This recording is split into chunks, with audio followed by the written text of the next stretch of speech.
How's it going, guys? Bring your platoon here, and welcome to another phenomenal game in World of Tanks Xbox One Edition. Today I'm going to be in the Tier 8 Premium American Heavy Tank, the Patriot version of the T26E5. So this thing, among being my favorite Tier 8 Premium so far, has very great DPM. It's got amazing turret armor, as well as phenomenal penetration on the standard APCR rounds, as well as a little bit of a disappointment premium, quote-unquote, ammunition for the APCR rounds that you get. So, standard APCR on this thing gets 230 millimeters of penetration, which is phenomenal for the tier. Absolutely great. I have no complaints about that. But the premium rounds only go up to 256 millimeters of penetration on average because reasons. This thing faces tier 9s and tier 10s pretty regularly, so it's kind of frustrating when you don't have the accuracy, which is 0.38 every 100 meters. And you just feel like you should hit a lot more shots than you do. And yes, the accuracy will troll you, but when you're able to fire every 6 seconds, that really doesn't matter. And I have actually come close to running out of rounds in this thing. In this game, actually, because that's just what happens. But when you're facing heavily armored, similarly tiered vehicles, or again, 9s or 10s, don't feel bad about dipping into those premium rounds, because you will need them. Like, perfect example of the accuracy failing me here. I'm trying to hit this guy from 360 millimeters away. That's a feat all on its own. And yes, 0.38 accuracy is not showing the best of luck here. But once I dip into those premium rounds, magically they start flying towards the weak point of the tank. And not once, but twice in a row. That might have just been RNG talking, but when you hit another heavily armored part of the tank, like I just did there, you're going to want a little bit more penetration. And even that sometimes won't go through. And you only get, like, another 26 points of penetration on your premium rounds. But sometimes, again, a little bit is what you need to pen the tank. Like an E75's lower plate, for example, or an E100. I could go on and on, but I won't because that's annoying. But what I'm saying is, don't feel bad. Because sometimes you need to use them. It's just a fact. But anyway, this is the Patriot, the T26E5 Patriot. It's got a special paint job, nothing great about it, other than it just looks patriotic as shit. But I only got this thing because, well, okay, I wanted this thing because of the cool paint job. I'm guilty of that. But I only thought they would release it for a short amount of time on console. I thought this was going to be a one-time thing. Watch this shot. Loved it. Love you, RNG. Sometimes I hate you. But anyway, I thought this wasn't going to be out for very long on console, so I just got it as soon as it came out. I didn't realize the normal version was going to be for sale as well. Otherwise, I maybe would have waited, but I wanted the special edition of the Patriot anyway because it makes a shit ton of money. I don't know if it has more silver earning values than the standard T26E5, but I like this thing. I like everything about it, except its horrible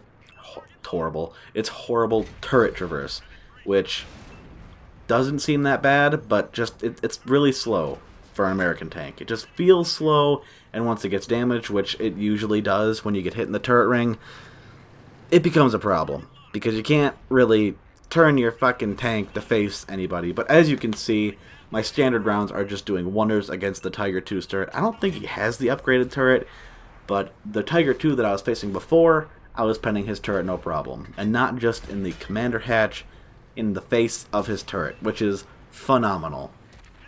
But that's because he was close to me, I could reliably hit him, and even the Tiger 2 in the way back, like 400 meters away, plus. Eventually, my shots will fly true, and right into his face. So, again, don't worry about the accuracy, even if it is kind of shit. Just keep trying, and eventually, you know, you'll hit your target. Let's see, what else? I 3-marked this thing about a few weeks after it came out, and I think it took roughly 4,500 damage per game to bring the mark up. I could be grossly overestimating that, but I'm pretty sure that's what it took. Saved my T-34 comrade there, and try to put another round into this IS-3. However, he fucking blocks me because smart players. So I tried to put a shot into him, and that shot went nowhere near where I was aiming. That's fine. My tank was in movement. RNG fucked me there. That's fine. And then here's a defender. Every time I see defenders on the battlefield in a similarly tiered game, or just in any game, really, I switch to the premium APCR. Why? Because the defender is gay, it's overpowered as soon as it's hull down. You can do very little about it, unless he's only, like, I don't know, 50 meters away from you because of your mediocre accuracy, and he can pen your turret, or pen your turret ring, or the sides of the turret that are not on the mantlet, because they are only 210 to 230 millimeters of protection for the turret outside the mantlet. The mantlet is impenetrable, even by Tier 9, maybe Tier 10 vehicles. If Tier 10 vehicles hit your mantlet and they're not firing premium, they're probably going to bounce off of it. Just worry about being shot in your turret ring, your commander's hatch, which is still bouncy as shit, by the way, and your upper plate. Especially the flat parts of your upper plate, as well as your little machine gun port hood there. If you see the front of the tank, you'll notice what I'm talking about. It's only if you're angling around a corner using your front, there's like a machine gun port hood over the front of the tank, and if they shoot the side of that, it's only about 100 millimeters worth of protection, so they're going to pan it every time if they do manage to hit it. It's still small, not a huge big deal, but just something else to look out for. And this tank does not come with the flag. I put the flag on it because I wanted this thing to be as patriotic as possible because, well, it's already got the paint job for it, so why not? So yes, the flag was free because I had one of those free flag things from something. I really don't know what it was from, but yeah.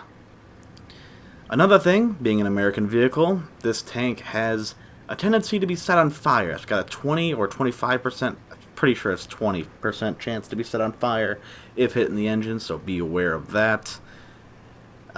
You can side scrape with it. I would not recommend it. Its upper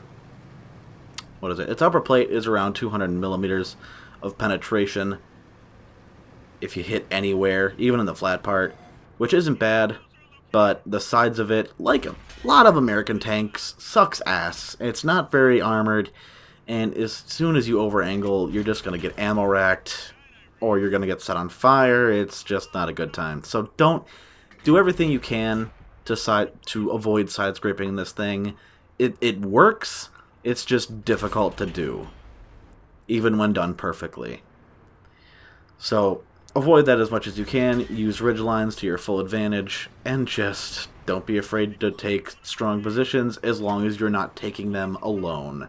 Because as soon as this thing gets out in the open, or you're the only tank left in your area, people will rush you, and because of your terrible turret traverse, they will encircle you with little to no effort on their part. And absolutely molest you. Especially if they track you, because then you can't even follow the tanks that are encircling you. Or use your armor to protect yourself, which sucks ass. It happens, I've had it happen, nothing you can do about it once it happens.